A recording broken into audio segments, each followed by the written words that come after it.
I will begin then. I'd say good morning, and to those who are not here in Europe, in China, good afternoon. To the Honorable Wang Degang, who is the Chargé d'Affaires from China's embassy in Stockholm, scholars, business leaders, ladies and gentlemen, and friends. Welcome to the BRIX webinar, EU-China Relations in a Rapidly Changing World.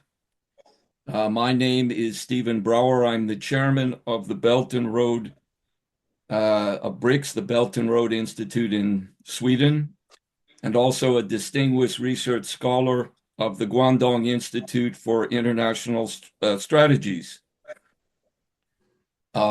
And I will be the moderator for today's event. I will introduce our first speaker, who will be the Honorable Mr. Wang Degang.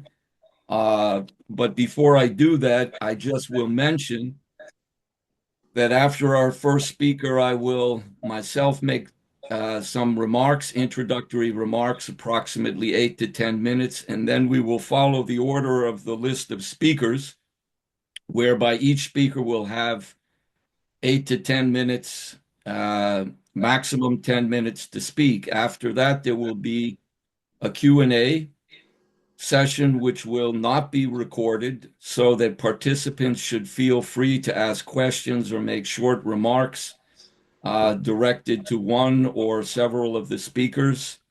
And responses to those questions and remarks should be a maximum of 5 minutes in order to promote good dialogue and debate. So thank you. And I would like now to give the word to our first speaker, Mr. Wang Degang. You're welcome, sir. Thank you. Good morning, Stephen. Good morning, everyone. So it's really a pleasure for me to attend today's webinar under the theme of the EU-China relations in a rapidly changing world. And it's also a privilege for me to be the first one to give my remarks. And so I would like to say a few words and so to set the ball rolling. So given the current circumstances, certainty and stability have become scarce global resources, and it's widely believed that China is adding stability to the world with the certainty of its development and foreign policy. So we all know that China has been the second largest economy in the world, so for the last decade. So China contributes to around 30% of the global growth annually, and is the major trading partner of over 150 countries and regions, and remain the largest trader in goods and the second largest importer for years. So I believe that China is an indispensable part of the stable and unimpeded supply and industrial chain in the world. And in recent years, China has accelerated the development of new quality productive forces, promoted integrated advancements in technological and industrial innovation.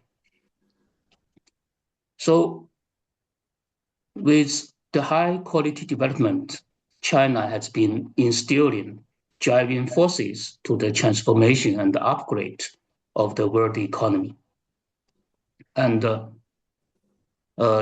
during this year's two sessions, so which just ended last week, so China's GDP growth is set, the target is set around 5%. And we know that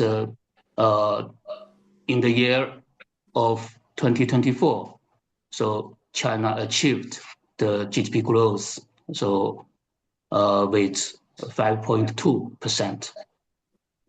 And this new target for 2025 is sending a clear message that China will firmly pursue high-quality development despite various challenges, sorry, and instill more confidence and strength so in a world economy fraught with uncertainty. So this is about the economic development.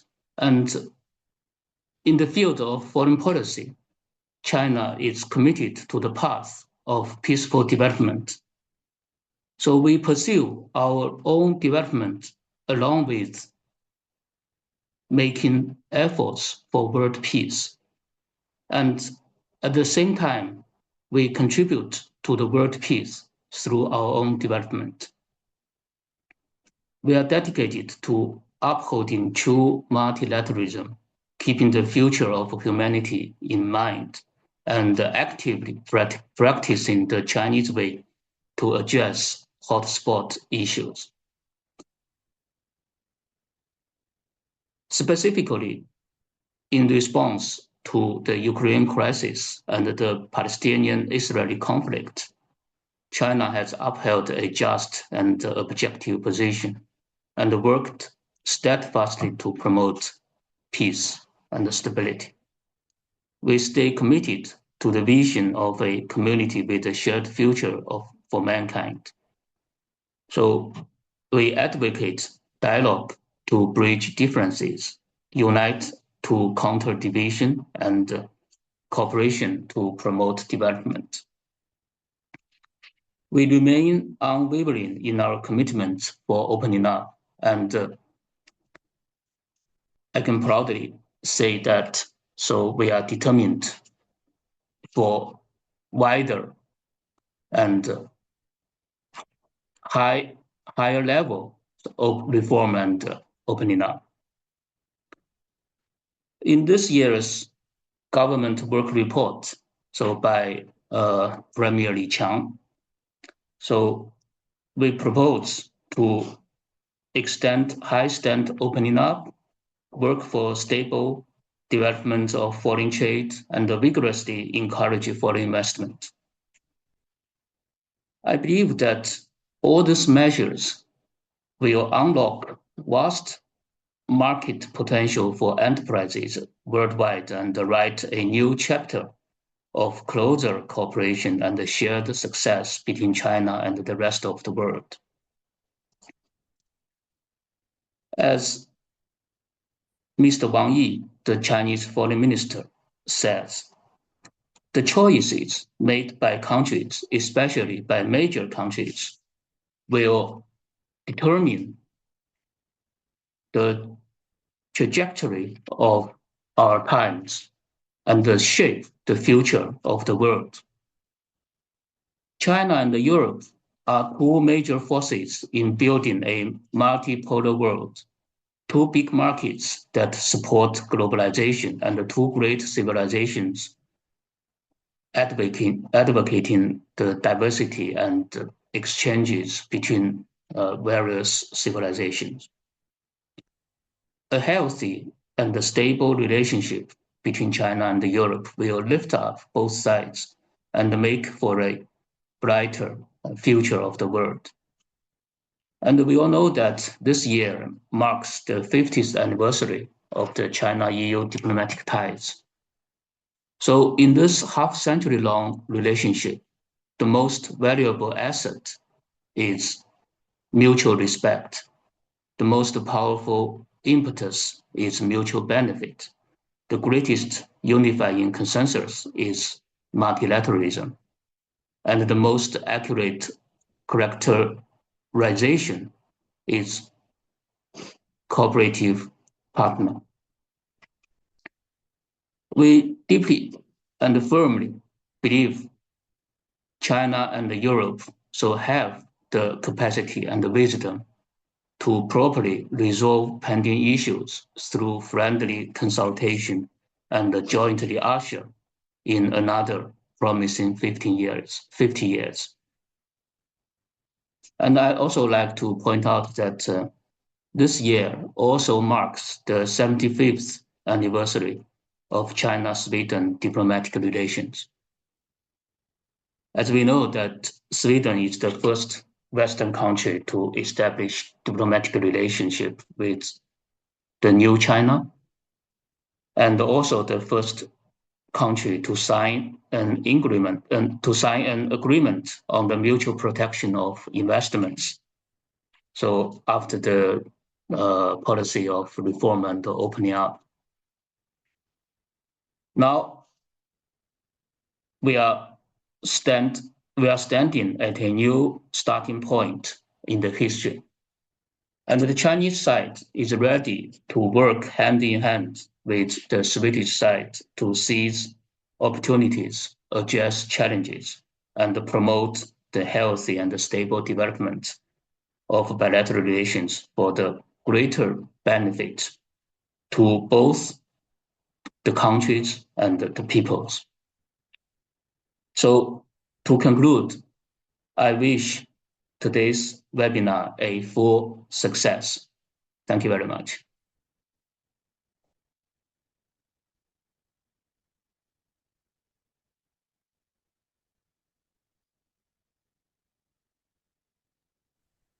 You hear me now.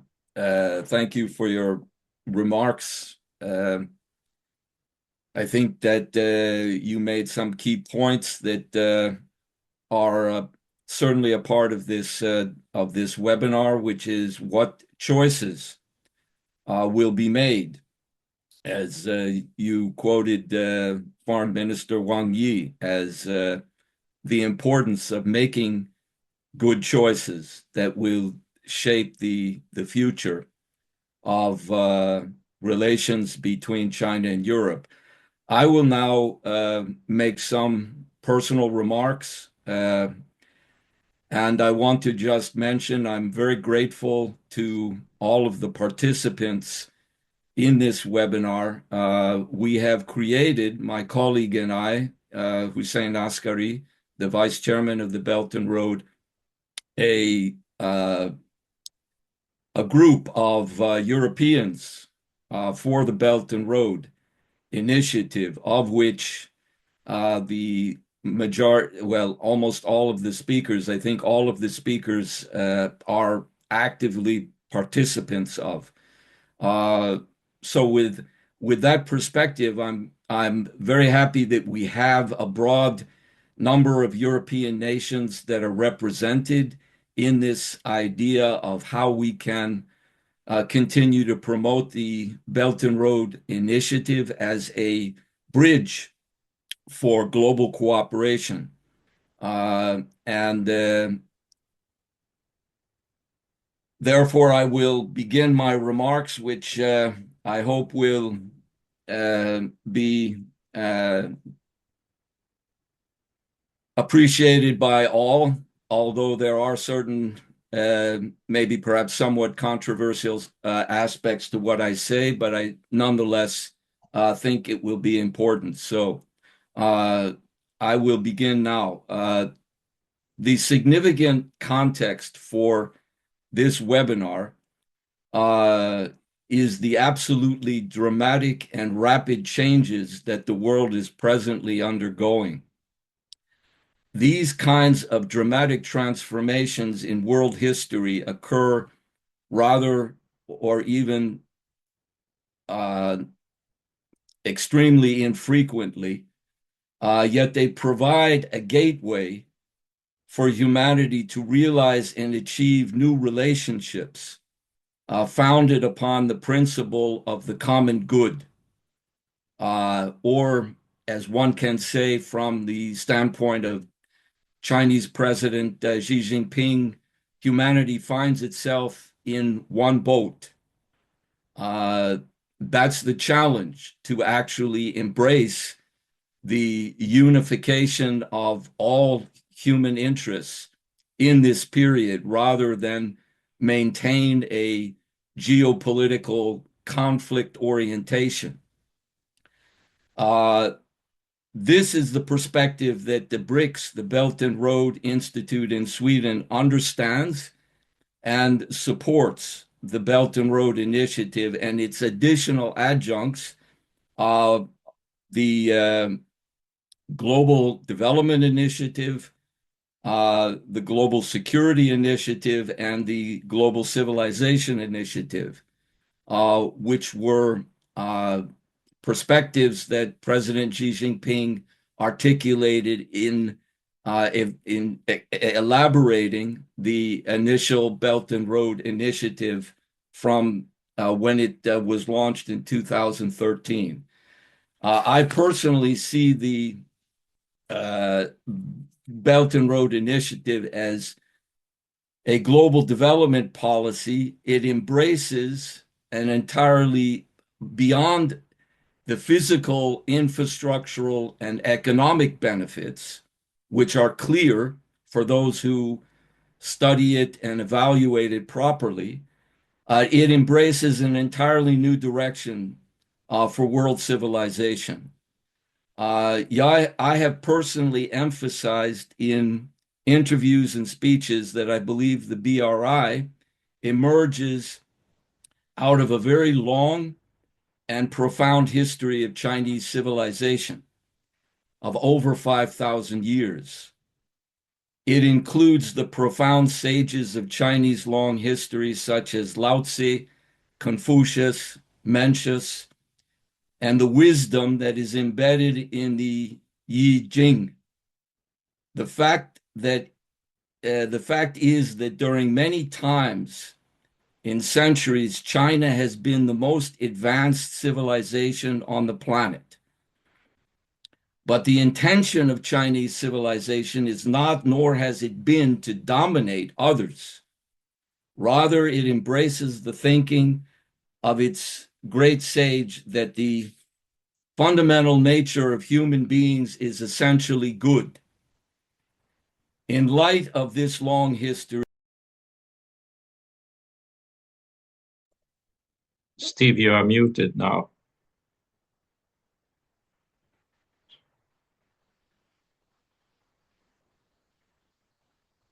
and now, Okay. Yep. in light of this long history, the Belt and Road is a vehicle for global friendship, or even more so, the greater objective of what has been referred to as agape, that is a true love of humanity as a whole. So Europe is now at a crossroads. What kind of policy orientation will Europe follow? It is a huge question, but even the significance of this dramatic historic in the context of this dramatic historical period. I will mention a European thinker from a previous period in European and world history, the German poet, philosopher, and playwright Friedrich Schiller. Schiller wrote an essay entitled, "To What End and Why Should We Study Universal History?" It was written during a very turbulent period of European history, not so different from that which we are experiencing today. It was during the time just after the American Revolution and just before the French Revolution, whereby great struggles for establishing free republics, free from imperial domination, was the order of the time. It had succeeded to a great extent in the founding of the United States, but failed horribly in Europe when the bloodbath of the French Revolution destroyed the hope of many great thinkers of that time and plunged Europe into deep pessimism. Schiller's essay makes the essential point of the difference between what he calls philosophical thinkers and what he also refers to as bread scholars or I use the term careerist. A philosophical thinker is able to recognize and respond to great changes with a deep thought process oriented towards transforming reality and truth seeking. Whereas a careerist can only defend and maintain existing formalisms, knowledge determined solely by limited self-interest. Schiller's point is true universal world history is shaped by creative thinkers, that is, philosophical minds, not by business as usual routine professionals, that is, mindless politicians. That the distinction for Schiller would determine the success or the failure of society or civilization's transformation, and will do so especially in these unique times. Unfortunately, at the moment, the EU functions as a grand old bureaucratic structure of careerists with generally no creative philosophical thinking allowed that steps outside their given pre-established agenda. It is dominated by careerists which even U.S. Vice President J.D. Vance correctly identified in his speech at the Munich Security Conference as an internal problem of their own making, failing to allow true democratic dialogue and debate has blinded the EU thinking, which instead of truthful internal reflection has simply projected its problems towards security threats directed against Russia and China. This is a leading policy decision in a very dangerous direction that is pointing towards rearmament and militarism and ignoring the universal benefits of understanding and cooperating with the Belt and Road Initiative. Therefore, I am not at the least bit surprised by China's President Xi Jinping's decision to decline an invitation to visit Brussels for a summit to mark the 50th anniversary of the EU summit diplomatic ties. Arrogance and short-sightedness do not build friendship. That is the challenge of what choices are going to be made. The solution lies in a different direction. Thinking individuals like our friends in the Europeans for the Belt and Road Initiative can provide the sorely needed leadership or help to find like-minded citizens in respective independent sovereign nation states that will provide the political leadership based on true philosophical minds in the sense as Schiller actually had proposed in his time. To choose cooperation with the Belt and Road Initiative rather than a new build-up, rearmament, and militarization. It may be the road less traveled by to choose cooperation just now, but in these dramatically changing times, in the end, it will make all the difference. And I conclude with a short segment of the poet from the American poet Robert Frost, in which he wrote, "The Road Not Taken." I shall be telling, quote, "I shall be telling this with a sigh. Somewhere, ages and ages hence, two roads diverged in a wood, and I took the one less traveled by, and that has made all the difference." Thank you so much.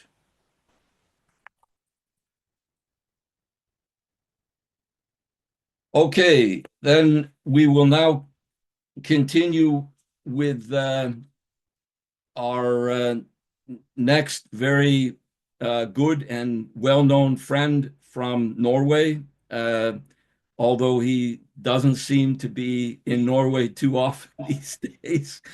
Nonetheless, Erik Solheim is the president of Europe Asia Center in Brussels. He's the former executive director of the UN Environment Program and a former Minister of Development and Norway's vice president of the International Green Belt and Road Coalition, among other titles that I haven't even mentioned here, which he might or might not wish to bring up. But the topic of his remarks, the title will be An Age of Global Uncertainty, China as the Pillar of Stability. So you're most welcome, Erik, to give us your thoughts. Thank you so much, Stephen. And let me start with a big thank you to you and to Hussein and to all the other people at Belt and Road Center in Stockholm. Your efforts to promote China, Europe and China, the world relations is absolutely important. Thank you for all you're doing, and please continue. Look, I have a very simple worldview, and that is every big issue of our time, economic development, peace in Ukraine, Sudan or Gaza, combating climate change, avoiding new pandemics, whatever is the issue, we are much more likely to achieve it if China and the West and indeed the entire world work together in a multipolar time. That's why it was so I was so happy to watch Chinese Foreign Minister Wang Yi's press conference during the so-called 2 session. In a time of enormous global uncertainty on trade and many other issues, he really portrayed China as the pillar of stability, and he spoke as the adult in the room. Whatever you think of exactly all policies of Trump, is creating enormous international instability and uncertainty. Every government in the world is trying to figure out what will be its next step. How can we act in that regard? And Europe in this crisis so far has seemed very unprepared and really struggling to find its feet. I'm sure Europe will do that. We'll see a more self-confident Europe, a stronger Europe coming out of this crisis. But at the moment, there is largely confusion in Europe. And then it's so important that China is the pillar of stability, economic and political stability. Let me unravel these 2 issues a little bit. First, Trump is inviting trade wars. We don't know how severe they will be. We do not know whether these are threats or reality, but it creates an absolute instability in markets. And of course, very few people will invest if there is uncertainty. So China is responding, and China has been prepared in a way Europe did not prepare, and I think prepared in 3 different ways. First, increasing the domestic market. That was the #1 message in Li Chang's Prime Minister's message to the 2 sessions. China need to consume more at home to create a bigger market. That will, of course, be good for Chinese industry and Chinese economy, but it also creates a bigger market for exports from Europe, from Africa, and the entire world. So this is good for China, good for the world, and a very good and very important precaution in a time of global crisis. Secondly, China will invite trade with many more partners. ASEAN, Southeast Asia, is now a bigger trade partner with China than the United States of America. And indeed, 120 nations, maybe even more, have China as their main trading partner. So even if there will be difficulties with trade with the United States, China has so many other options. Because those nations more dependent on the United States than China are much more vulnerable to the pressure from Trump than China is. And that's what you are seeing with, say, Canada these days. Canada has very, very few other options than the United States, but China has many, many more options. And so, of course, fortunately, have Europe. Just this week, I was just in Bangladesh. This week, Prime Minister Yunus announced that the Chinese solar company LONGi, the second largest solar company in the world, will invest in production of solar panels in Bangladesh. Great for the environment, great for the economy and job creation in Bangladesh. Also this week, BYD, largest now electrical vehicle company in the world, announced that it may set up production in Germany. BYD is already in Turkey, it's already in Hungary, but of course, investment in Germany, which will be so much needed at a time of complete crisis for the German car industry, which can combine the best of technologies from China with the enormous automotive capacities of Germany into a joint venture. That will be very much welcome. And thirdly, domestic market, trade. China has prepared itself for different sorts of boycotts and tech wars from the United States by wrapping up domestic innovation. There were two messages, in my view, from two sessions. One was stability, the other was innovation. President Xi and Prime Minister Li and all the others over and over and over again emphasized the need to innovate. And of course, DeepSeek was a major triumph for Chinese innovation. It was also very good for the world because it was an open for all common goods platform, allowing everyone everywhere in the world to build upon DeepSeek. Well, you are a company in Cameroon, or you are a company in Northern Norway, well, you can take DeepSeek as the platform and build your business upon that with very limited cost compared to using the very costly platforms coming out of Silicon Valley.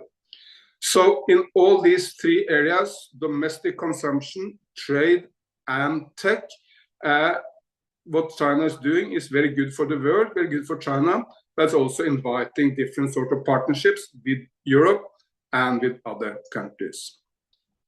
Then moving on to the other topic of Wang Yi's presentation. He said, we cannot get into a future which is the law of the jungle. If the big nations on the world just promote its own interest without looking to the interest of others, we will move into what was the case a few hundred years ago, the law of the jungle. The stronger can eat the smaller nations without any costs. That's very, very dangerous. So what is then the answer to that? In my view, first of all, we need to establish a rules-based global order. That concept have got into troubles because for very long, a rules-based order, when Western leaders advocated it, it meant one sort of rules for the West and very different sort of rules for the rest. For example, sovereignty for Ukraine is sacrosanct, and I agree. But if that's sacrosanct, well, I guess also the sovereignty of the Palestinians should matter.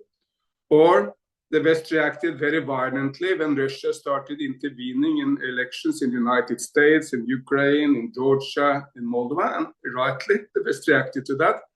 But there was very few people focused on the fact that that was just Putin picking up a recipe which Washington had developed over decades. No other nation have ever involved in so many regime change operations and so much intervention in other nations' internal affairs as the United States of America. And a number of murders of democratically elected leaders, support to military coups, financial support to political parties the United States likes, all this has happened. And when Putin is doing exactly the same, they react, but the rest of the world should react to both American and Russian intervention in the internal affairs of other nations. China doesn't do that. India doesn't do that. Brazil doesn't do that. Indonesia doesn't do that. It's just two nations in the world which do this. It's the United States and Russia, and it must stop if you want a global order. Terrorism, we need to fight terrorism, whoever is the victim. Cannot be that when terrorists attack white people in Europe or America, it's horrible. But when terrorists attack brown people in other parts of the world, it's not that serious. And the dispute recently between India and Canada is largely about this. Indians, in my view, very rightly reacting to Canada not taking serious terrorist threat to India, while of course they expect India to take terrorist threat to Canada very seriously. And lastly, when everyone was in favor of free trade until a developing nation entity, China, started to compete with everyone else. Then free trade was not as good any longer. in the eyes of many people in the West. But what we should not do is to abolish the idea of a globally recognized world order because of this hypocrisy in the West. We need to establish true global rules accepted by everyone. Sovereignty is key. We cannot accept attacks on other nations' sovereignty. Secondly, we cannot accept interference in elections and domestic policies in other nations, and that applies to all. We need to fight terrorism, whoever is the victim. We should defend free trade because it makes all of us happier and richer. And we should establish a rules-based system anchored in the UN, where every nation has its say. And China is, of course, the number one proponent of these ideas globally. But India, Brazil, Indonesia, basically every nation in the global south support these ideas. And I think basically every European also support these ideas. We just need to get out of the idea that the rules are just for the West, not for the rest of all. So very much related to this rules-based global order, China, of course, now has an enormous trade surplus with basically every nation. China has a $1 trillion trade surplus. There are a few exceptions, but in their relationship to nearly all nations, China has an enormous surplus. That is not likely to be able to continue indefinitely. It's not just the United States which believe that, well, we need to balance that trade. And the right way of balancing is, of course, we need to see a lot more Chinese investments in other parts of the world, sharing in technologies. Europe should open up for many more Chinese investments that will balance this trade issue. I just visited last year CATL, which is the largest battery company in the world. It's in the Ningbo in Fujian province. And they told me, look, they said, back in the days, we had enormous benefits of partnering with BMW. We could not have established CATL without BMW, the German car maker, because they were a very critical customer. They bought our products, they shared the technology, they shared best business practices. They were key to our success. Well, now CATL is far ahead of BMW or indeed any other company. There's no production of electric batteries, the most important product for the green future in Europe at all. Northvolt in Sweden just closed the doors. And the obvious answer to this is right there to be taken. We need more Chinese investments in Europe to create jobs in Europe, to learn from the technology and learn from the best business practices. So let's invite Chinese companies to invest in Europe in the same way as China invited Volkswagen or BMW or Tesla or others to invest in China. That will make all of us happier, and it will make have an impact on the enormous Chinese trade surplus with the rest of the world. Lastly, in a more well-organized global order, China needs to lead the global south to establish a much more fair global system. BRIX, Shanghai Cooperation Organization, Asia Infrastructure Investment Bank, New Development Banks, all these are institutions to create a world order where the global south is in ascendant. Look, the global south is 85% of humanity. Asia is, without except Myanmar, there's peace everywhere in Asia. China has by volume by far the biggest economic growth in the world. India in person terms has the largest economic growth in the world. And China particularly, but also India is leading the green revolution. So we need this global south leadership, and BRICS and other institutions are key to that. Look, Indonesia will be the fourth largest economy in the world by 2050. Hardly anyone in the West is even aware of what's happening in Indonesia. So in 2050, one China, two India and the US at more or less same level, and then four in Indonesia. But China is the key component in BRICS and all these systems. So China needs to lead a global South response and establishment of a global order in the multipolar world. Better relations between China and some of its neighbors would help.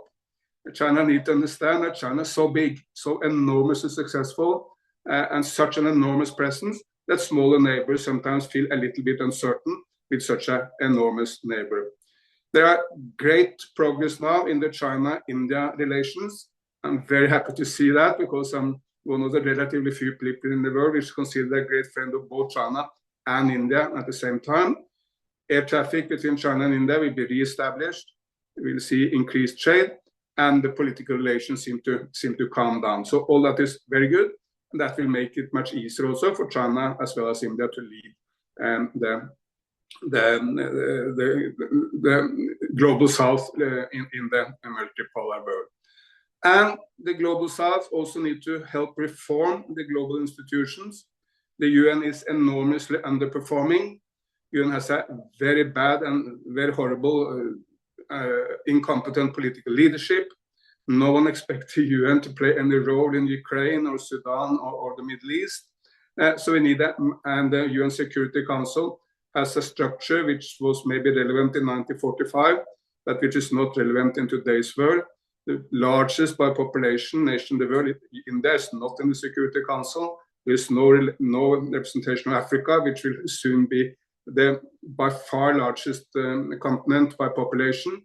And you can continue. It needs to be reformed. But China is the most important leader of the global south, and by these new institutions like BRICS, and by reform of the old institutions, the UN, and by a better relationship to particularly India, China can really help the new global order. So just to conclude, again, in a time of extreme global uncertainty, mainly because of Trump, but there are other factors as well, China is now the pillar of stability, and Europe and China need to work together for a much better regulated global order with a rules-based order. And China and Europe need to work together for an economic system which benefits everyone. And more trade, more mutual investment in China and Europe will help that development. Thank you so much.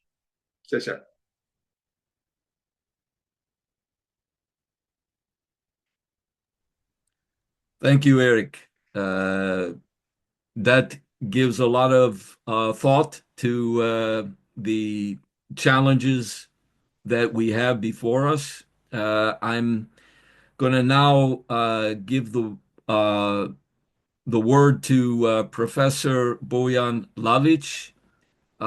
He is in Beijing and he has a limited time, but he is the director of the Belt and Road Institute in Belgrade. And he will be speaking. He's a friend of mine who we had the opportunity of meeting together in Chengdu at the Media Belt and Road Media Forum that was held by People's Daily. So I'm very happy that you could be with us now for the first time, but definitely not the last time. So you're welcome, Bojan, to have the word. Thank you very much. Thank you for inviting me in this format, which is very interesting for us, even though it's relations between EU and China. So as the country that is not yet a member of EU, I think I hope I can provide some insights from our side, because Serbia is very persistent in the cooperation. Firstly, from 2012 in a mechanism of cooperation between China and Southeast European countries, and then is another cooperation from the Belt and Road perspective, and therefore I think we can be a kind of a good model how the cooperation can grow from I don't know, I think 2014 till now. Serbia changed a lot thanks to the initiative, and of course the turbulence in this time asks for additional measures and additional ideas how to how to overcome the stories that presidency named as something unseen in a century. And definitely, when he said that, it was 2 years ago. Now it's, I think, double more unseen in a more than century. It's something that is, if I may say, craziness around the world, where you have a lot of activities that we are undertaking with no critical thinking and no sense. So the Serbia has certain issues, and for many years we tried to find, and I'm sorry, I'm speaking on a bit more operational level, because I think there are some steps that we need to follow and to build the fundamentals for the future, for the development.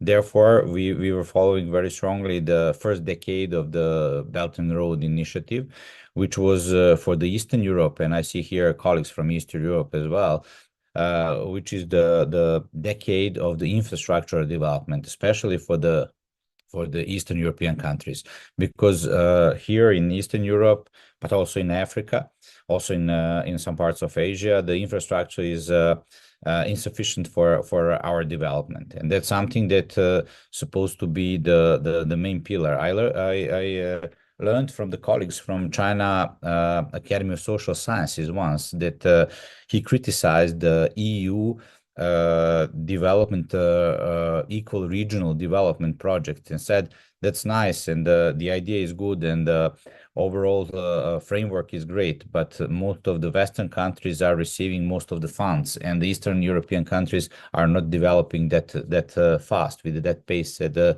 reach Western Europe, and that's in favor of Europe, actually, because when we are speaking about Serbia to be a country that will join the European Union, if we are stronger in infrastructure and so on, the joining will be easier. And therefore, we learned a lot, and we like to say that we tried to create a kind of to call Serbia as a kind of a European Shenzhen. Why Shenzhen? Because we were going back to 1970s, but China started to develop, and we tried to understand that. And I think in Europe, it's very important to understand this philosophy of the regional development with the special economic zones. So the special economic zones are something that Europe is not undertaking in a way to connect with not only China but also Middle East countries and so on. And in the crisis, actually, we discussed last year one very big challenge, and sorry that I need to say that, and I discussed that several times. We see from the perspective of the out of EU, we see two EUs. One is European, and the second one is not so European. It's under the strong influence, and I think the European Europe is waking up. And I think that is a process, and that process will bring all these stories that we are starting now that are kind of a contribution. So it's not easy to start the process. The process was started somehow, and I think in the future we can expect, I think, more pro-European moves in the cooperation with China. As Stephen said, China has a great civilization. Actually, the longest living civilization that was never overseas colonial power is some, let's say, guarantee for the peaceful integration and peaceful development. Of course, many times when you're speaking about this, you have to answer the big question about the debt trap.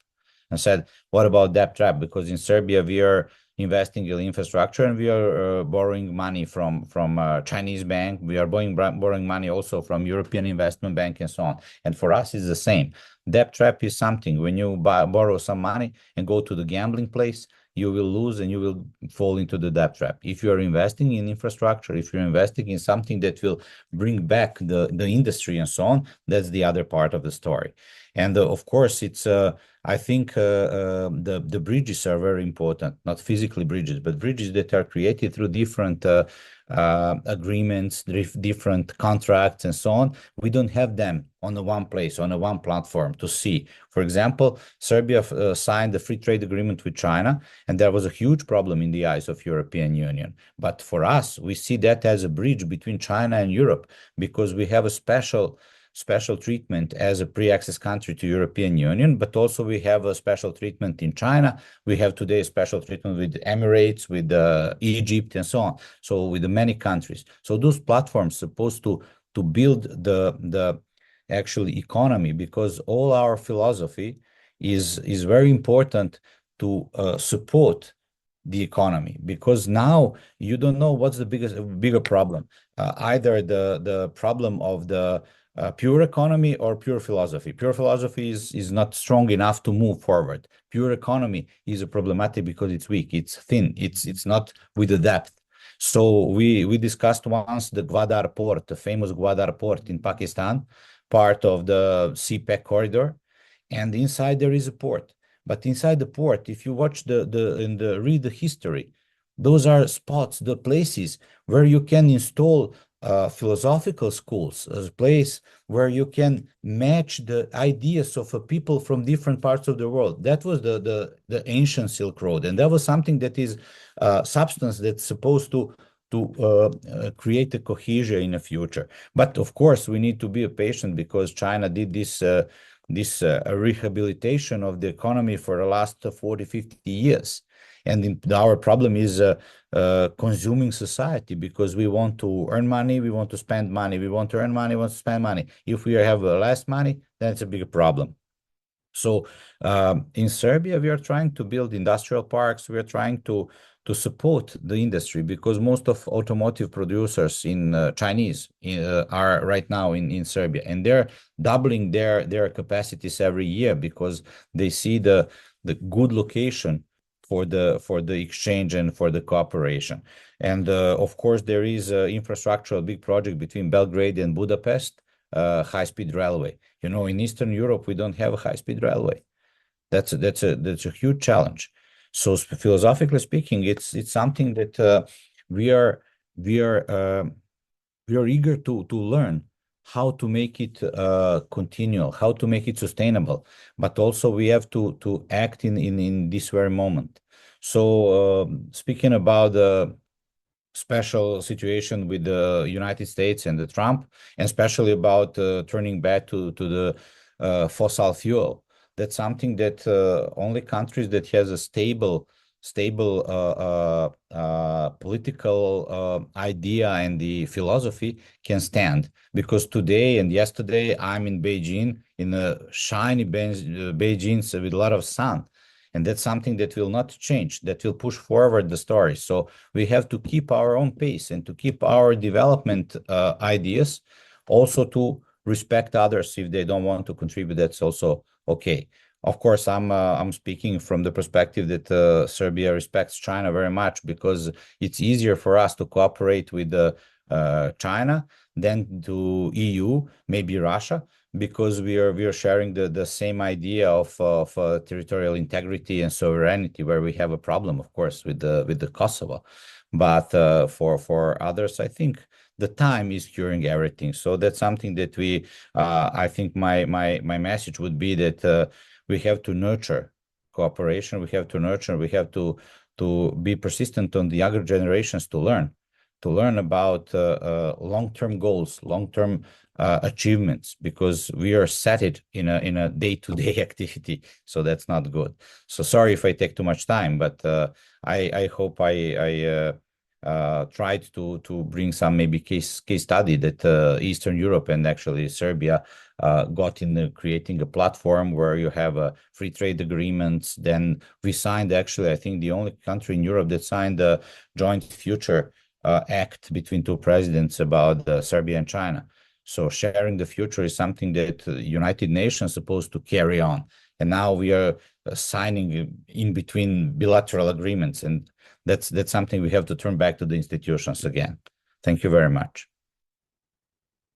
Okay, thank you, Bojan, for pointing out the reality number one, which I will simply state that Europe is not only the European Union. Russia, Belarus, there are countries, Serbia, which are part of Europe. The EU seems to at times have the attitude that if you're not in our club and follow our rules, then you are no longer part of Europe. That is not reality. Europe is there, and I think we see that increasingly in the world. So it's good that there are European countries continuing to maintain a memorandum of understanding with China around the Belt and Road Initiative. I think the EU would be much wiser if they would understand that point, but that's not going to be an easy struggle or challenge. So thank you again for your participation. And I'm sure we will continue to exchange and have cooperation in the future, even if you, unfortunately, as I understand, will have to go to another meeting and will not be able to stay with us for a longer period. But we really appreciate your input.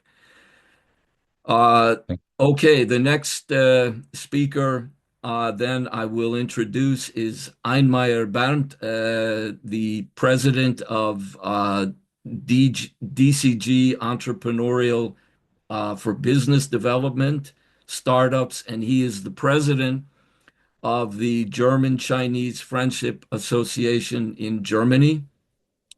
And the title of his remarks, One Earth and a Shared Future for Humanity, Why Multipolarity Will Lead to World Peace and Nationalism is a Dead End.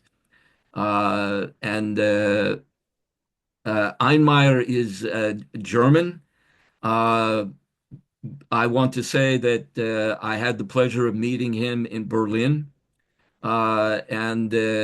Since then, we have built a friendship, and this, I believe, is the first time we have had a participant from Germany. Of course, Germany, as already been pointed out, historically, in terms of its economic role in Europe, is quite crucial and central. So I welcome you, Einmeier, and hopefully Germany also, despite the present political alignments that would embrace an understanding of the Belt and Road. So you're most welcome to make your remarks. Thank you. Thank you, Stephen. Thank you, Gustav, for organizing this web conference. I think it's a great effort what you spent here, and it's great to be part of it. And I'm very happy to support it as the German guy. Just let me just give you an overview. So what is the DCG, the Deutsch-Chinesische Gesellschaft, so the Sino-German Association? So we are here in Germany, most likely the largest association who combines the interest of German-speaking people, or German-faced people, and Chinese-faced people. And what we do different compared to the hundreds of other Sino-German associations, what we have here in Germany is that we are not only focusing on business, we also connect people in the area of education and also in culture. So we do cultural events, we do exchange programs, but also we connect business people, CEOs from mid-size companies, hidden champions, CEOs. But we also help German politicians to speak with Chinese politicians out of the official protocol, because we faced the situation that that our ministers and our leaders and our parliament members of parliament that they never speak to each other, to Chinese people. And our strong belief is we have to speak with each other and not about each other. And you know, we had in Germany a terrible time in the last government in terms of China. So we have a Chinese strategy. Our government published a Chinese government strategy paper where it says, okay, we are rivals, we are competitors, and we are friends. And my Chinese friend just asked me, so look, Bernd, I feel when I read this German government strategy, something like a car driver standing in front of a traffic light, and the traffic light says red, yellow, and green at the same time. So what should I do? Are we friends? Are we partners? Are we rivals? Do we fight? Do we have fun together? So what we are doing, and this is what really our foreign minister, Mrs. Annalena Baerbock, messed up completely the last years. So when she went to Beijing, it was just terrible how she behaved. And I was speaking to some Green Party members of the parliament, and I asked her why she's doing this. Why she goes there and saying, okay, the German way or the European way, the Western way is where China should to follow. I mean, we are in Germany at the moment not the success story. And if you look at our history, it was never a good idea if other people should follow a German strategy. So no. And I just want to give you, in a short introduction, my position. Yes, I'm German. Do I speak for the majority of German opinion? Maybe not. I'm minority with our opinion, because we believe in the friendship. We believe in talking to each other, in learning from each other, connecting the people. We follow basically the idea what President Adenauer and President Charles de Gaulle, 60 years, 70 years ago had, because Germany and France were always in war, always fighting over the centuries. And these two gentlemen, the two presidents, came over and said, okay, look, we can continue fighting to each other, or we become the heart of Europe. And we have this German-French friendship. And they invented two great things. One is the school exchange program, and the other is this twin city programs. And this is something where I think we can just take these old ideas between Germany and France and now adopt it to China and to Germany, or to Europe, of course, also. But we care about German friendship with China. And with this, we are very successful. So our association is fast growing. We have very good feedback from the people. They understand now. They start thinking, because when you follow German general medias, like Tagesschau, so our big news in the evening, when they report about China, it's never good. It's always blaming. It's always focusing on little elements, but not showing the big pictures. So we want to animate the people to make up their own opinion, and conferences like your conference here, it's a great opportunity for people to learn about China, to get a different opinion, and just to be clear, not everything in China is good. So there are problems in China, but there are also a lot of problems in Germany and in the US and in Africa, wherever in the world. So we are not focusing on pointing out the problems. We are focusing in finding a common sense, and finding solutions and finding a prosperous future together. And this comes back now to the multilateralism, and my title was One Earth and the Shared Future of Humanity. I mean, this title, you all know, it was based from President Xi Jinping. He was holding a very remarkable speech in Davos a few years ago, and I was invited from CCTV to give a comment on this speech and this time. And I was really surprised, because normally we Germans, we never hear the original voice of a Chinese politician. We always get a filtered statements or a selected statements in our news. So this was one thing that I think we really have to listen what Chinese people are saying from the direct source. And we live one Earth on a shared future. I think there's no doubt that there's only one planet. And maybe we have too many people on this planet. Maybe let's talk how to reduce this to solve problems. But also we have global challenges. If it's a pandemic, if it's recession, if it's the climate change, the world health, how we can improve the medical systems on this planet. So there are a lot of things where we have to work together on one planet. And I strongly believe that multilateralism is the only way how to solve these problems, how to work together. And this is multilateralism is the path forward. and multilateralism does not mean there's one system dictating the other system, how to rule, how to behave, how to manage, how to be.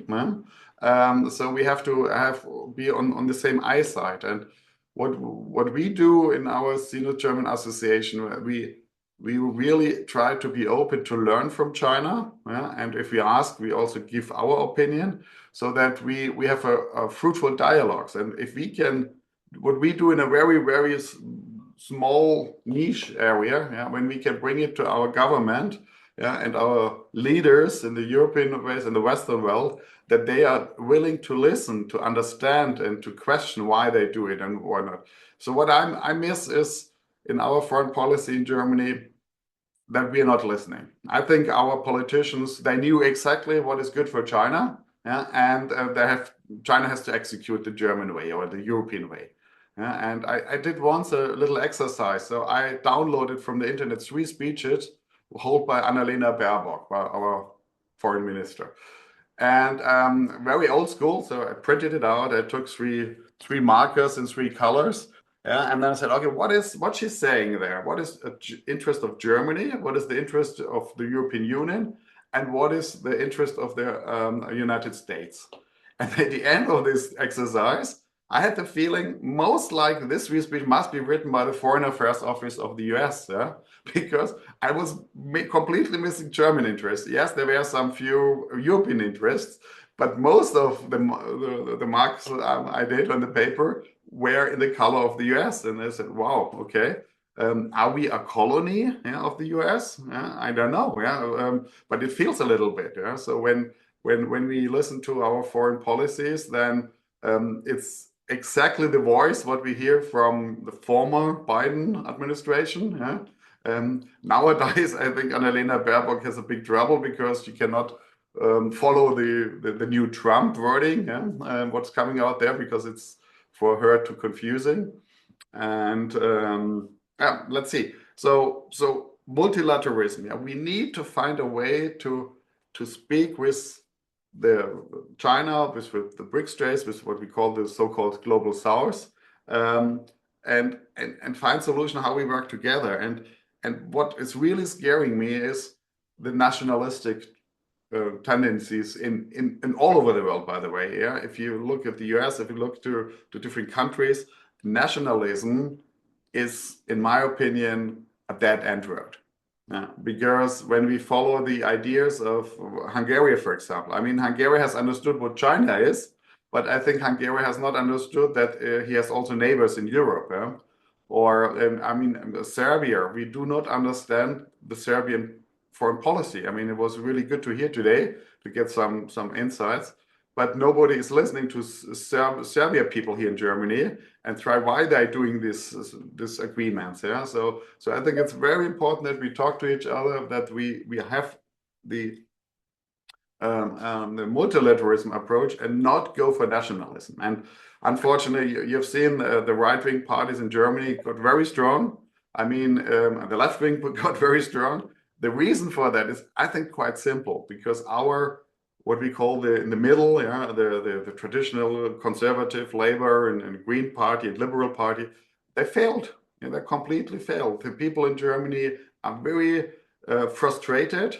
I mean, yesterday we had 1,000 billion euro loans. They accepted it. And with a parliament which is not really, I mean, yes, legal-wise it's a charge, but I mean, people have voted for different parliament, and using the old one, I mean, yes, in theory it's right, so we cannot say something against it, but the people are just felt completely misrespected.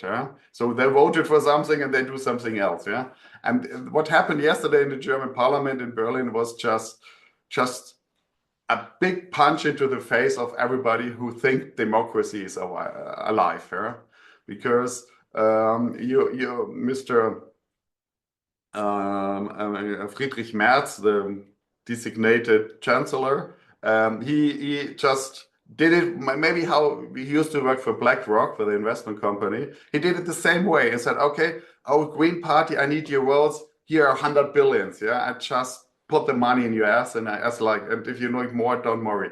And the Labour Party, oh, you need social things, then here another 500 billion. And the states of Germany, they need money, no problem. Here's money, here's money, here's money. The army needs money, everybody. So he was just feeding everybody with the money he did not have. Nobody knows where the money comes from, and especially nobody knows how to pay back. And 1,000 billion euros in the next 10 years. And what will happen is that Germany will not get better, because we have bureaucracy, which is incredible, laming that economy. All the companies, yesterday Siemens, another 6,000 jobs will go outside. ZF company, they take the jobs and bring it to outside of Germany. Everywhere the jobs go from Germany. So I'm really happy to hear that BYD want to invest in Germany. But I mean, if we get 500 BYD jobs here, it's great. But if we in the same day we lose 10,000 jobs with Siemens, yeah, it's not good for our economy. And so this is something where really I think Germany has to learn more, to listen more. Germany has to understand that his population is shrinking, like the democratic pyramid, we all know. So in the next 5 years, a lot of skilled workers will retire. Yeah, so they go from an active tax-paying system into a getting pension fund system, yeah, which makes it not easier to manage and rule a state. And this is something where I seriously see make some problem. I have 2 daughters, they're 15 and 12 years young. I think what they should do to earn money as a society in this age. Yeah. So what is it? I mean, what we planting today that we can harvest in 20 years? I mean, now today we are still harvesting what was planted 20 years ago. So we still sell cars, we still sell machineries, but this is also somehow disrupted these markets. And this will change. And we do not need in Germany a lot of only lawyers, feng shui advisors, homeopathic doctors, and blah, blah, blah, all these service guys. Yeah? We need people who produce products. Yeah? We need science to invent new products. And when I'm also a VC investor. So when we discuss in which companies we should invest, we are at the moment at the point we say maybe not Germans, yeah?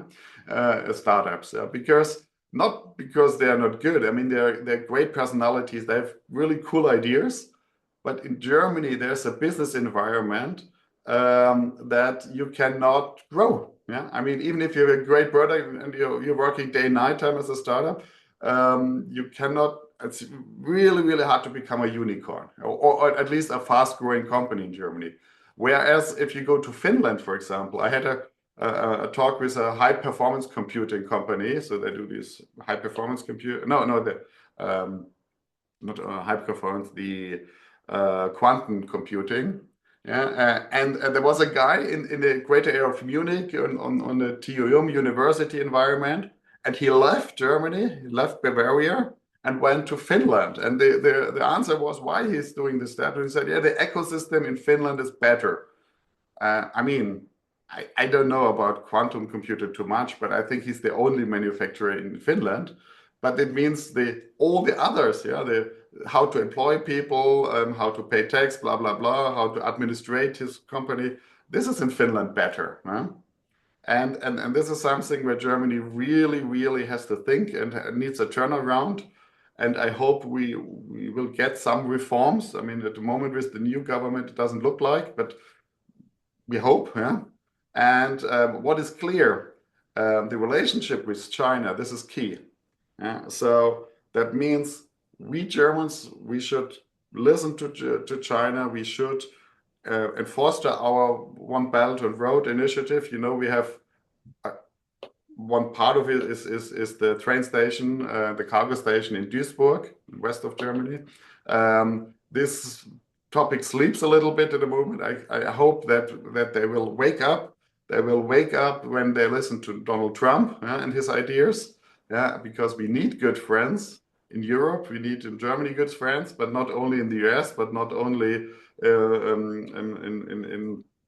in Europe. We need it in China, in Asia, also in Africa. And I think the strategy that Germany should focus on his business power again, yeah, and not want to be a political player on this big global theater. I think this would be my advice to German government to connect with the people, yeah. And yeah, when I come back, I mean, my vision is that we will talk to each other, that we will learn from each other, so that we share a vision of harmony, which is inclusive, and then we can have a prosperous future. And thank you so much for everybody here in this forum, because I think the people here today, they are working exactly on this vision that we are in one world, one planet, and together we are strong, and nationalism is a dead-end road. So thank you so much for listening, and I'm happy to answer some questions if they occur. Okay, thank you so much, Einmeier.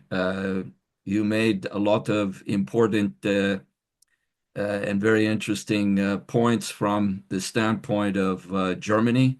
I think one thing you took up, the agreements between, which most people today probably don't remember, Adenauer and de Gaulle.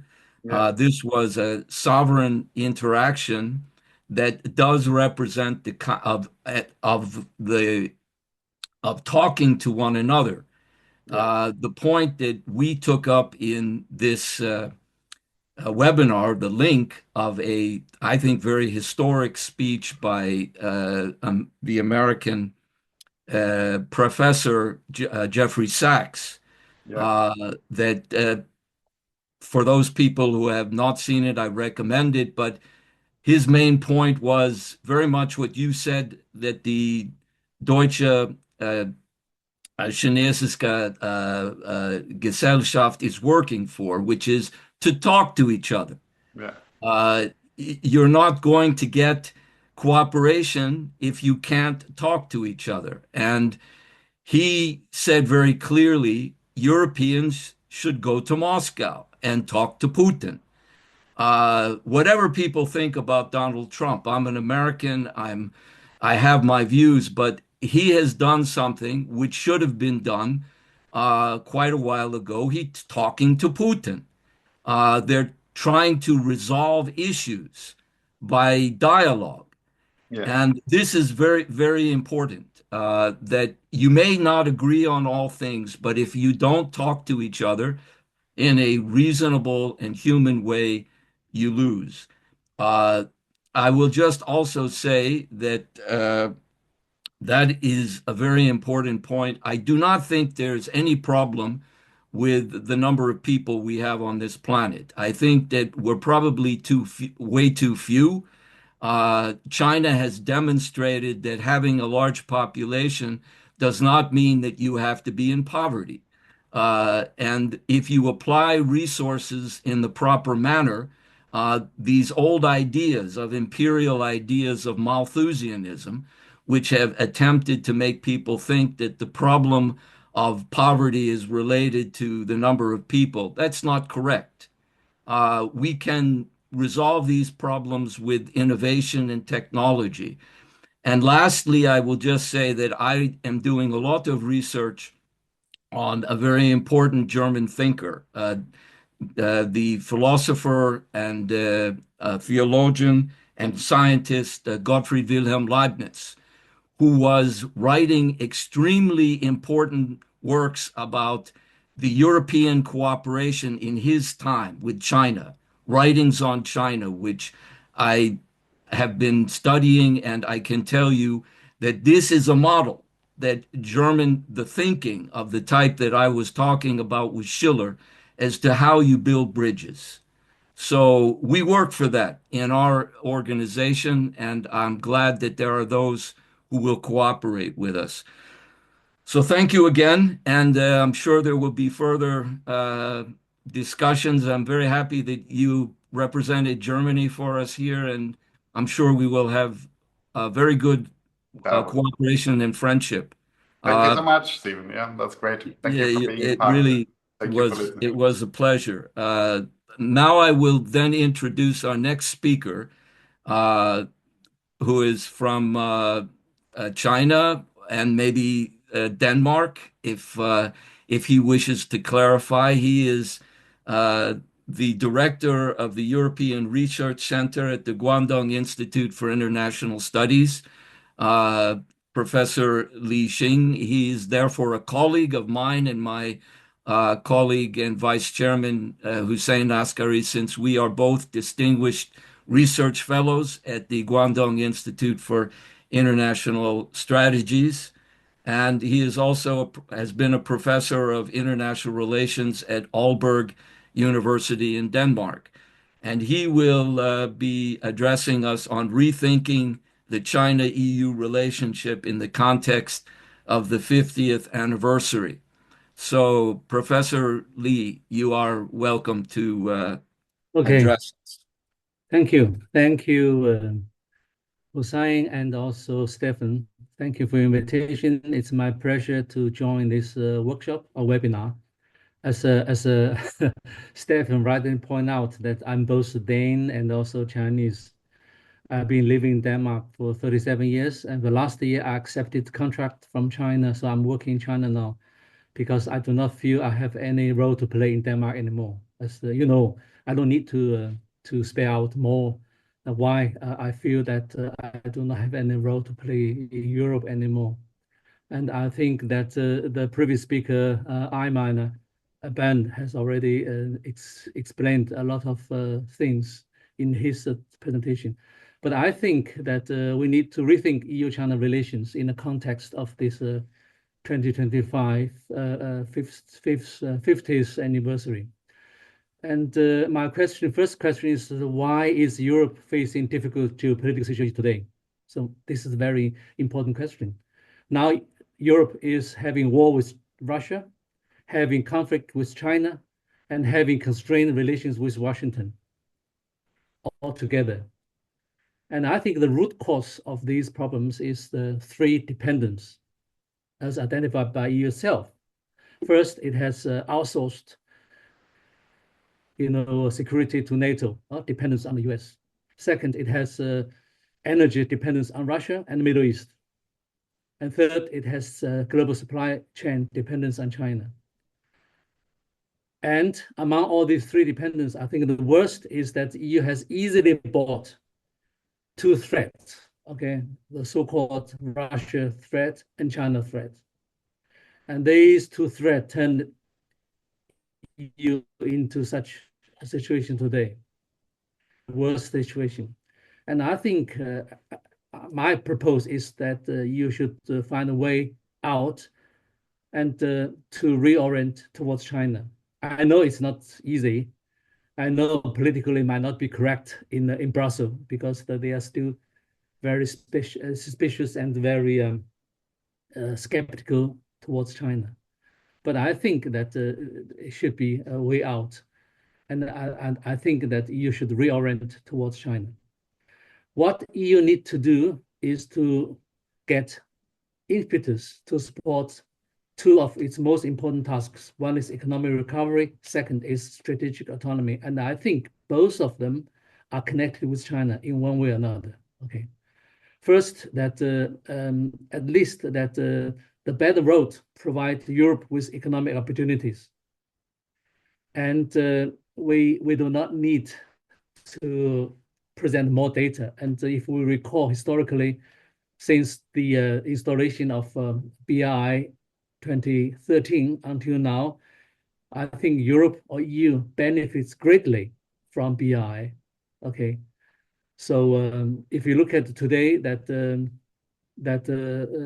biggest gross production, global gross production, China occupies 30%, and for the value-added production, China occupies 29%. So it's not wise for EU to be constrained by the mindset that decoupling and the de-risking, all these kind of mindset. I think that these mindsets are connected with China threat theory. Okay, Another situation is that regarding the economic aspect is that the fact is that among all the high-tech industries, the competition is between US and China. And EU has no place. According to my data, I don't know, other speakers might have their data, but according to my data is that both in terms of investment in high-tech, in all domains of high-tech, the competition is between US and China, and the EU is not there. So EU needs to catch up. And if you look at BRI investment, and the previous speaker, Serbia has already demonstrated that EU, that region has received significant infrastructure investment from China. Okay, and now Hungary also attracted a huge investment in battery manufacturing. If you look at the port of Piraeus in Greece, that port was a very actually sinking port, but China's COSCO has invested heavily and made the port into one of the busiest ports in Europe. So you can see it works. And also a railway. Don't forget that during the early phase of the Ukraine war, many people in Europe predicted that now the sanction against Russia is going to make the China-Europe Railway Express decline. But on the contrary, it gets more flourished. I received a gift from a friend of mine from Chengdu. And I opened the package. It was juice, orange juice, all kind of juice from Portugal. And it's really amazing. So I called him and said, "Where do you get this original product from Portugal?" He said, "Because the railway stopped in Chengdu." So his friends runs a supermarket which sell the product. See, this is a very good example that if more and more European product come into China through the railway, Europe can earn a lot of money. And don't forget tourism. Okay, as before the pandemic, China was the largest source of outbound tourists. And don't forget that France, Germany, and Italy, they benefit greatly from high spending Chinese tourists. And according to my data, that the Chinese tourists, they spend the most compared with all rest of tourists from the rest of countries. For example, US, Japan, and the other European countries, China spend the most. But according to my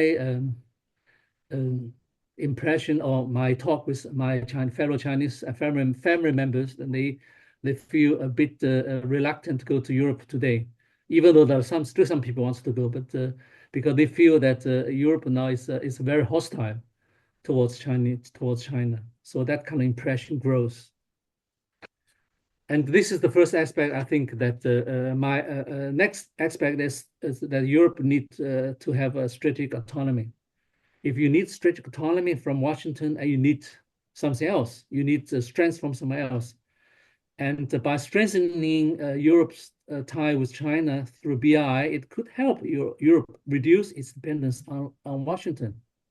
But I know it's very difficult because this kind of traditional transatlantic bond, many of my friends in Denmark said to me that if US is the bad guy, China is the bad guy, we have to choose US as the bad guy because we have a bond, we have a cultural ties.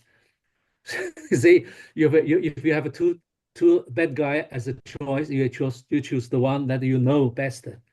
But I don't think that will last long if you look at the US behavior.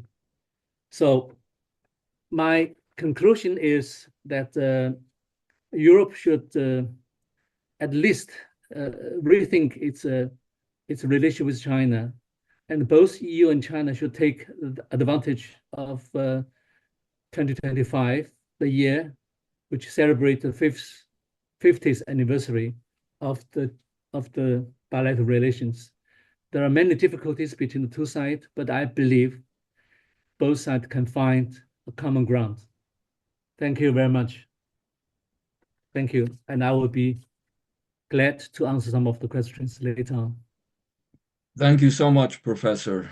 Li Xing. And thank you for monitoring properly the time element. I think it's important that everybody is keeping as much to the time limit as possible so that we can manage to include all the remaining speakers and the question and answer period. So most definitely, there is a great debate that the details of which we can't altogether go into, but there are certainly in Portugal and Spain and other European countries, there is a clear orientation of wishing to work more closely with China. And then there are those others in the bureaucracy that seem to, unfortunately, be choosing conflict. So this is not yet decided. This is a great period of change. And therefore, what we can do to input the element of reason and cooperation is going to play an important part in helping to shape a better future. So I would like to now introduce Professor Ivo Ristov, who is the professor in sociology at the University of Plovdiv, University of Library Studies and Technologies in Sofia in Bulgaria. And this is Professor Ivo I met in Guangzhou at the last conference that was held by the Guangdong, partly by the Guangdong Institute for International Strategies. So I'm very happy that we become good friends, and I believe this is also the first, if I'm not mistaken, representative from Bulgaria. So that's a pleasure. You're most welcome, Professor, if you are still connected with us to have the word.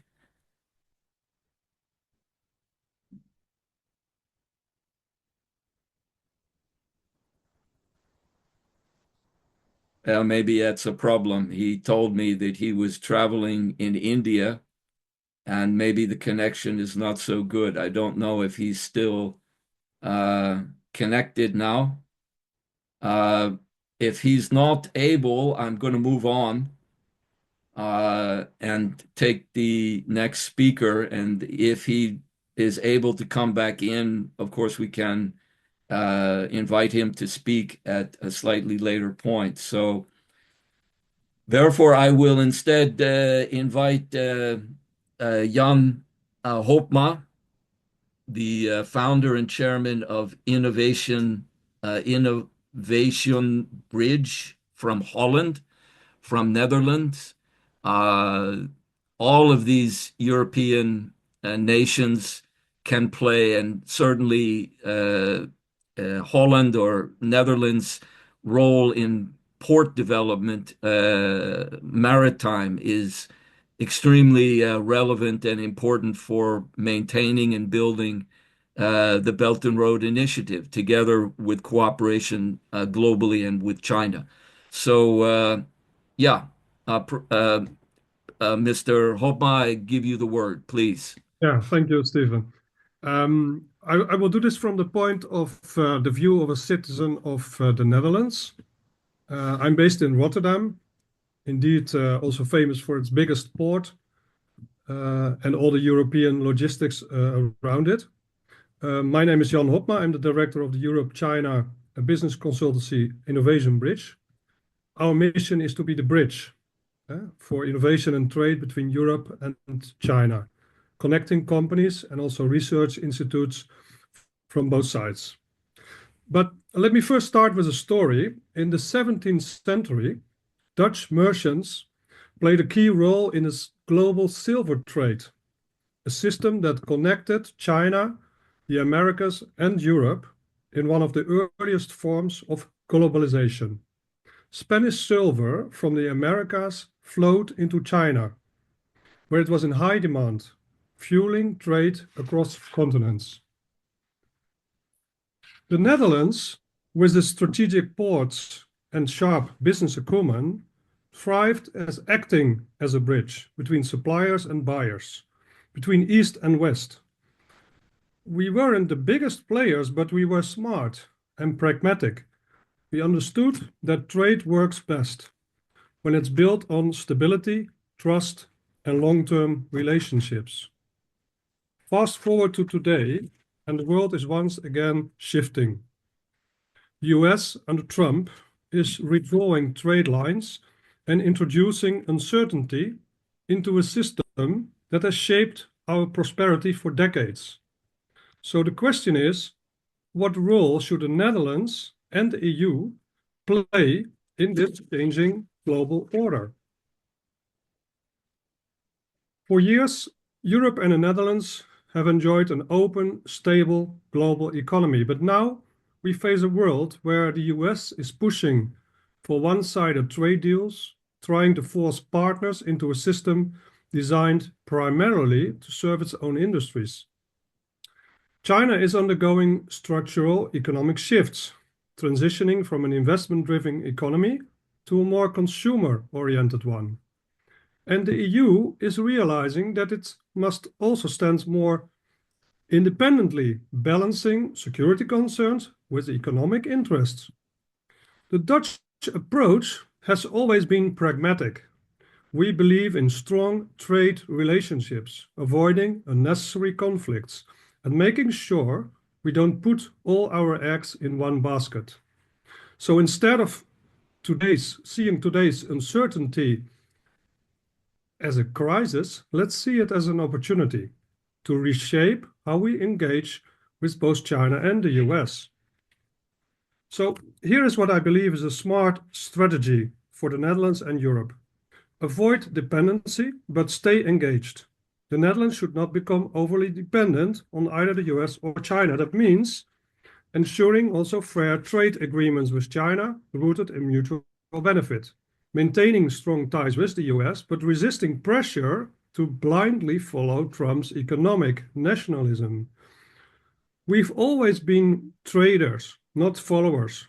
That's how we build our success. The Dutch also have a long history of navigating between global powers.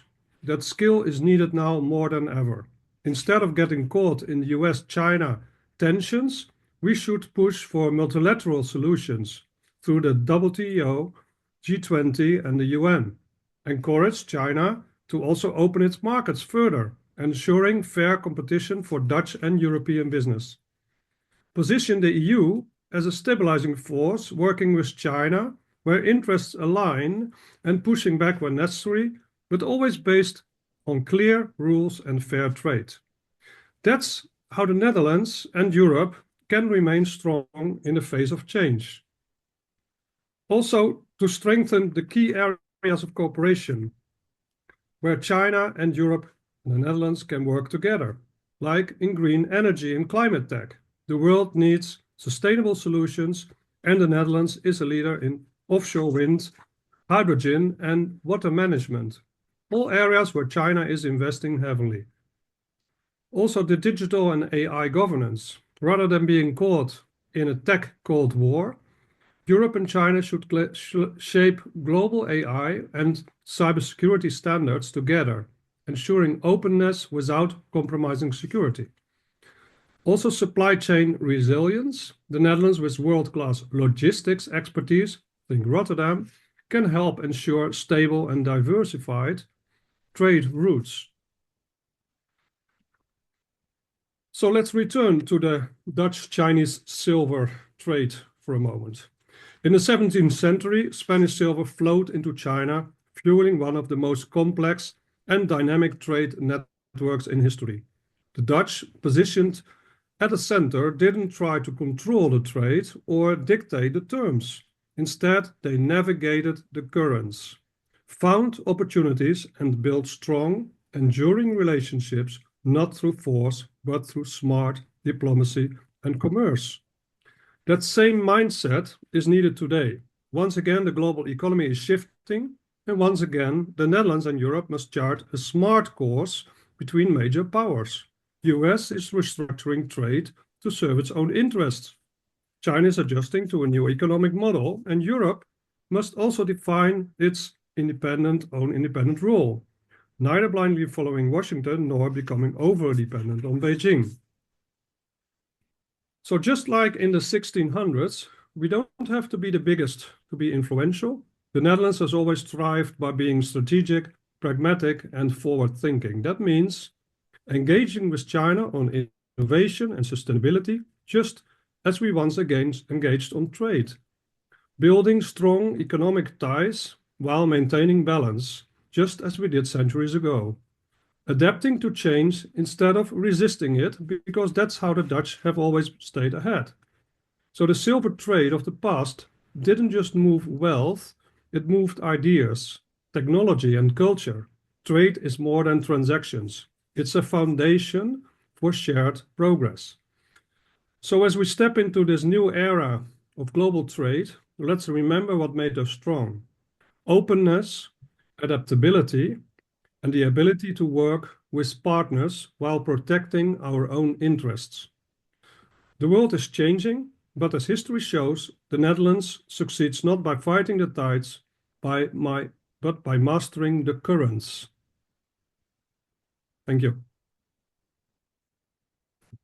Okay, thank you, Jan. That was important, very important contribution from the Netherlands to give us insights both historically and presently that your country can play a very important role in bridging and promoting the Belt and Road Initiative, that business connections can benefit if the governments would understand the nature of the Belt and Road Initiative. And you mentioned one thing which I think seems to be missing from all of the reality of discussions in terms of, quote, European or global security, which is trust. First of all, if there is no trust, there is no business, there is not much of anything that is of value. And that comes from dialogue, from interaction and talking to one another. Having a position that immediately defines other nations, or in the case of the present geopolitical circumstances, will not contribute. This is obvious for any normally well-thinking individual. So I think that's a very important point, not only in business, but in general security questions, that trust is a factor that we have to work towards. And I think that has to do a lot with how we can promote a certain type of more human thinking. That is what I addressed in my initial remarks about the idea of philosophical, the nature of human beings, and not the law of the jungle, which is based on a much different and very problematic and dangerous way of thinking. So I appreciate very much your remarks. I will now ask the next speaker, Dr. Tomaz Amon, who is a very close friend, helping in the beginning to establish the group of the Europeans for the Belt and Road. He is the president of the Slovenian-Chinese Friendship Association, and he is going to speak on the topic of From Tito's Yugoslavia to the West of the Silk Road, the testimony of a witness. So you're most welcome, Dr. Amon. Hello. Dear Stephen and Hussein, thank you for inviting me. In the 70s of the previous century, when I was in the secondary school from 1970 to 1974, and university from 1974 to 1979, the West was the bright light for us in Yugoslavia. Austria and Germany, not far from us, were the examples of the societies with good economic standard and stable currency. When in the 80s the 1,000% inflation hit us in Yugoslavia, the first thing we did after we got the salary was to go to the black market and exchange it into the German marks. In the start of the 21st century, I had a lot of European projects with my company. In 2005, I noticed that there is something to improve with the European bureaucracy. As an opportunity arose, I was able to go to Beijing, first time to China, as a part of EU-Europe-China Bridge project. It was the time when they started to introduce traffic lights in Beijing. It was a complete chaos. The same year, we went to holidays to Yunnan with my family on the southwestern part of China. You got 10 yuan for €1, and the double room in the hotel was €5 per night. So no problem to buy one room for us, one for the translator, and one for the driver. On the contrary, when I was in China in 2022 till 2024, I saw that it has grown into a highly developed country and had become again what it was in the Middle Ages, the most developed country in the world. In contrary to some other, especially Western countries, Chinese are eager to communicate on the same level also with the small nations like Slovenia. It is very important for us to show that to Chinese what we do and what we think in order to make Slovenia visible to China. In addition, Slovenia has a very important geographical position on the emerging continental Silk Road with high-speed railway, Beijing, Moscow, Budapest, Slovenia. It might happen that the European Union will dissolve like the ancient Roman Empire into the western and eastern part. The countries of the previous Austro-Hungarian Empire and previous Yugoslavia might tend to become the part of the Eastern initiatives because they will see where the bread is buttered. Here in Slovenia, my friends tell me that Russia will, after Ukraine, invade other EU countries and impose on them some strange political system. I think that this is just the unfounded propaganda. Firstly, there is no sign that Russia will be hostile to EU countries, especially if EU ceases to be hostile to Russia and respects the mutual security. Secondly, the cooperation between EU and BRICS countries will be purely economic. Even with Yugoslavia and Soviet Union, we had vivid economic ties, while there was no political pressure on Yugoslavia from the Warsaw Pact countries. We also had vivid economical ties with the West, but there were high taxes, just like the tariffs that President Trump is introducing now. Here is an anecdote from 1987. I was working together with the Institute for the Protection of Natural Heritage, a state-owned organization. My friend there was very keen of computers, but they could not be bought officially through the state. On the other hand, it was allowed to import a computer by physical person, which cost was up to 1,000 German marks. The Atari computer that was state-of-the-art personal computer of that time was 3,000 German marks. So we went, three of us, from Ljubljana to Munich, one carrying the monitor, the second one the computer, and the third one the external disk. By the way, in 1986, the University of Bochum, Germany, donated a computer to the University of Ljubljana. There was a great difficulty for them to export it to Yugoslavia because it had 256 kilobytes of memory. Let's hope that EU is not going that way. Thank you very much. Thank you very much, Mr. Amon, Dr. Amon. We look forward to continuing our collaboration and bringing more and more friendship hopefully even your friend who is from Croatia and a leader. I don't know if he's with us tonight in the audience. I don't know. I haven't But seen him. yeah, but hopefully at some point he will also participate as a, I think, president of the China Coalition. Yeah. And Okay. Sorry. So anyway, I will now.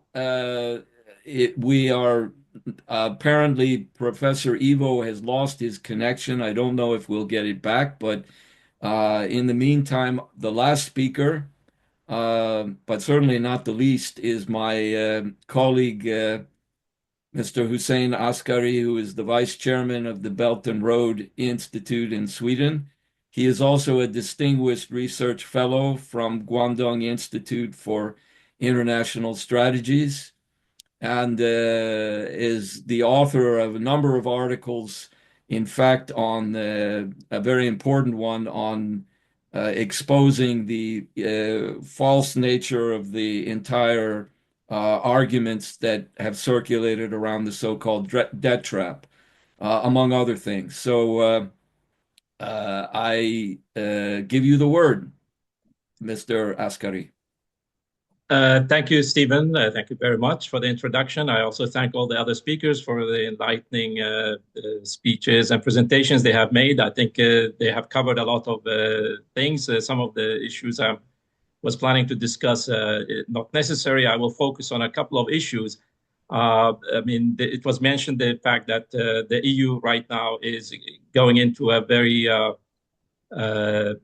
in a certain way destructive direction. But one good thing is that the Germany and the other EU members, they just smashed the myth which has persisted for 30 years, is that we don't have money to invest. Now we have suddenly in a few minutes Germany could cough up 1 trillion euros of credit, and other European countries almost as much. But unfortunately, it will be directed towards armament. And this is another exercise in folly, because everybody knows today that conventional weapons cannot win you wars. We have the experience in Afghanistan for 20 years. We have the destruction of many countries in the Middle East, Iraq, my native country, and Yemen, but also what is happening in Gaza today. You can kill a lot of people, but you cannot achieve victory, especially against a superpower with nuclear weapons. The only way you can defeat a nuclear power with nuclear weapons is, according to all serious analysts, is to use nuclear weapons, and that's not really an option, because that would mean the annihilation of the human race in general. So I think we can discuss what we can do with 2 trillion euros in Europe to solve other kinds of problems, because now we don't have the Maastricht restriction on producing credit to invest through so-called deficit. I would like to just share a few my presentation.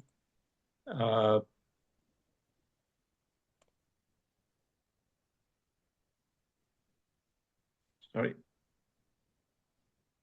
Yeah, well, we in the Belt and Road Institute in Sweden, and also through my affiliation with the International Schiller Institute, have been proposing the building of transcontinental infrastructure projects, and the Belt and Road Initiative was a great sigh of relief that a major economic power today is the largest industrial power in the world has undertaking this project. But the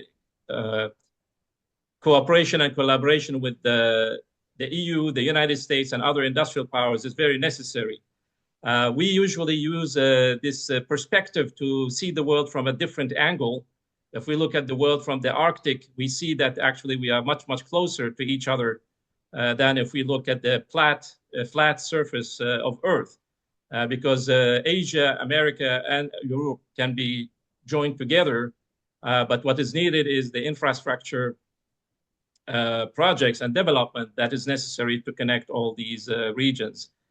We have had advocated for many years the idea of connecting the northern European countries with the rest of Europe and with Asia with modern infrastructure, but most emphatically, not only high-speed railway, but magnetically levitated trains.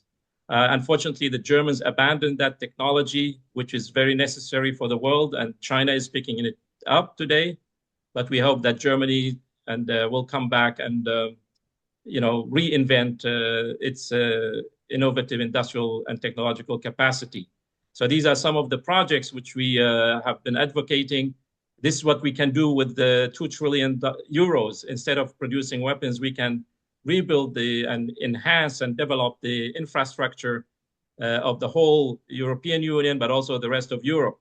This is the legendary EU 10 corridors.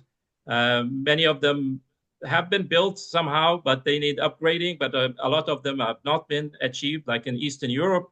And thanks to China, some of them, our friends in Serbia can attest to, helping build the EU 10 program through railways, highways, bridges, and so on.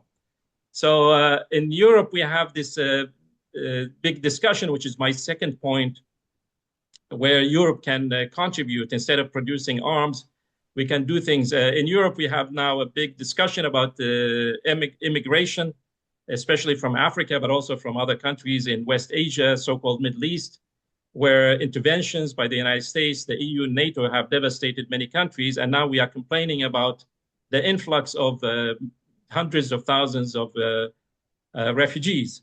Now, the problem is that, this is a self-inflicted problem in a certain way, but also our politicians are not really paying attention to where the solution could come from.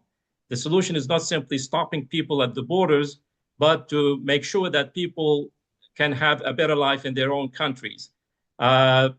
Recently, my colleague Stephen mentioned the fact that the economist Jeffrey Sachs made a very important speech at the EU, but also a former Singaporean diplomat, Kishore Mahbubani, presented a number of challenges to to the EU specifically. And one of the points he took up, which I want to explain a bit more, is the relationship of the EU to Africa and the question of immigration and why cooperation with China is so crucial. So as you see here, today we have in Africa 1.4 billion people, in Europe 448 million people. By 2050, the population of Africa almost going to double to 2.4 billion, while Europe will stagnate. And then by 2100, Africa's population will double again to 4.2 billion people, and Europe will be still stagnating. So the African population already today is 3 times more than the European. By 2050, it will be more than 5 times larger, and by 2100, 10 times larger. So the question is, if Africa does not develop, how would that affect Europe? By the way, the majority of the population, the absolute majority of population in Africa are young people, while in Europe, it's an aging population. Like in Germany, the average age is 49 years right now. It will increase. In Africa, it's around 20 years of age in average. So anyway, we can choose which kind of Africa we want to have. Today, this is the picture on the left, which is the real picture from NASA satellite by night, where Africa, you can see the darkness, the lack of electricity. And then we have the image of Africa as a developed continent. China is actually now contributing to building the image on the right, while the EU is doing almost nothing to do that. And China is doing that through specific ways and methods, including the Belt and Road Initiative. So there are certain things that the EU can join China in doing in Africa, not only to solve the problem of immigration. I'm using that as an irony.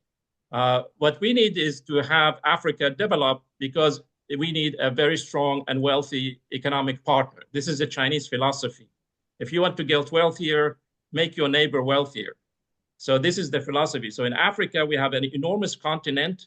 It's underpopulated against all the mythology, contrary to the mythology, and it needs enormous input. There are lots of natural resources, but we need technology. This is one of the projects of the African Union to connect all African nations through highways. We suggest high-speed rail and magnetic levitated trains and other kinds of, to connect all the African nations together and to create new trade routes and supply chains. So China is very actively working on this, but China alone cannot do all the work needed in Africa. There are certain projects which we have been taking as examples where EU and China can work. We have the Grand Inga Dam in the Democratic Republic of the Congo.